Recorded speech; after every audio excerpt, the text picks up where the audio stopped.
studied your career, and I'm a great admirer of yours. Tell us your philosophical bent on your giving.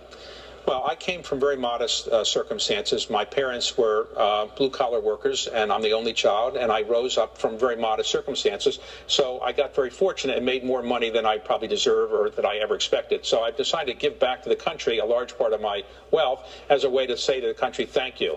And so a lot of what I do, what I call patriotic philanthropy, is trying to give things back to the country. So buy historic documents, give them to the country, fix up the Washington Monument or Monticello or the Lincoln Memorial, things like that, which I'm working with other people to do. But I do think it's a way of saying thank you very much, United States, for making it possible for me to do what I've done.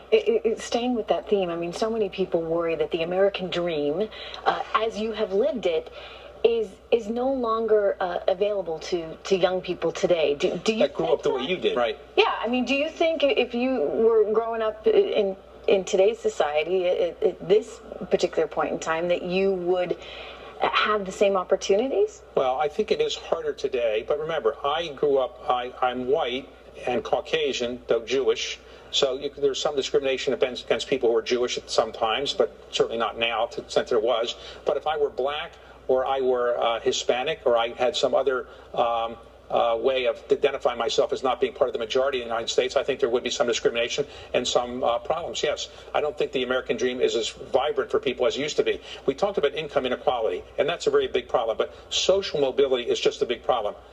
Because when social mobility means your ability to think that you can rise to the top. And many people on the bottom say, I've given up. There's no way that I can rise to the top, so I'm just going to stay at the bottom. And therefore, they lose their ambition, and unfortunately, they become a drag on our economic well-being. I mean, isn't that the barometric pressure reading of this political season, that people do feel some despair, David? You could see it in the Bernie Sanders crowd, the Donald Trump crowd.